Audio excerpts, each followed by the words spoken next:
السلام علیکم دوستانو، نن زه تاسو ته ښیم د ساده کمیس ګیره به تاسو څه طریقې سره برابروئ. نو راځئ ما سره اوسئ. ما پرزه لګولې ده او هغې طریقې سره چې دا کپړه به تاسو څه طریقې سره راماتوئ. تاسو زما ګوتو ته ګورئ، پوه شئ. دا ګوره ما یو پل راواړولو، پرزه کې مې برابر کو او پرزه چې دی ګوره لکه ښه برابره ګیره راماتئ، خو ټول چل د ګوتو دی. ګوتو کې چې تاسو کپړه ښه برابر ونیوه، ښه طریقې سره مو ونیوه، نو دا پرزه چې دی ښه ښایسته به تاسو ته ګیره برابره راولي. دا ګوره یو پل به دا داسې ور واړوئ او همدې طریقې سره همدونه کپړه به ور پرېږدئ. دا دی ستاسو ګیره به ښه مزېداره یو برابره راځي.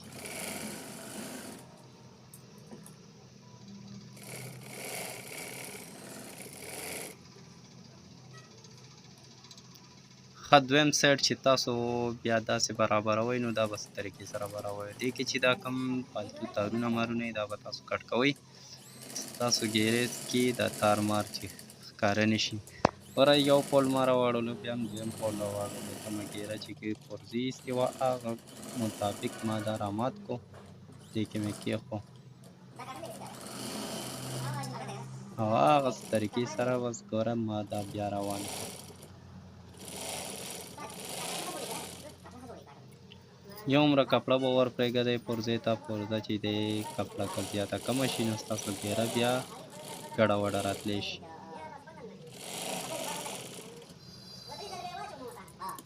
دې نه به دا تارونه کټ کوئ دوستانو، دې ته به ډېر خیال کوئ. دوستانو ویډیو ګورئ، که ویډیو مو خوښه شي لایک یې وکئ، سبسکرایب یې کئ اور کمنټس وکئ. زما ګیره مکمل شوه، زه دا پرزه وباسمه، فیر لګوم. فیر چې مو ولګولو، بیا زه تاسو ته ښیمه چې دا ساده لمن څه طریقې سره را اړوئ به.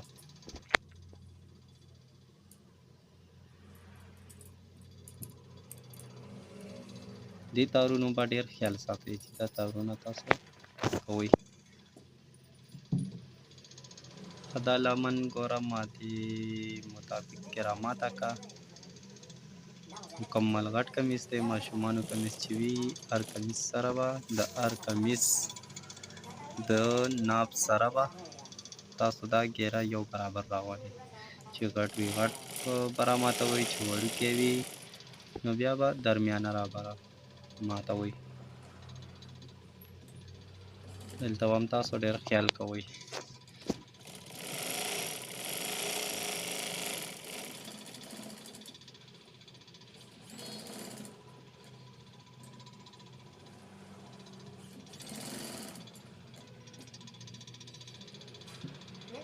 کپړه چې دوستانو تاسو نه کمه زیاته نه شي پوه شئ، بس تاسو کې دې کې خرابې بیا نه شي راتلی.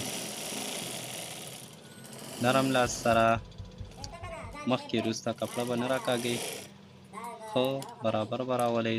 هغه سایډ کې به هم پخوئ، دلته کې اخره کې به هم پخوئ.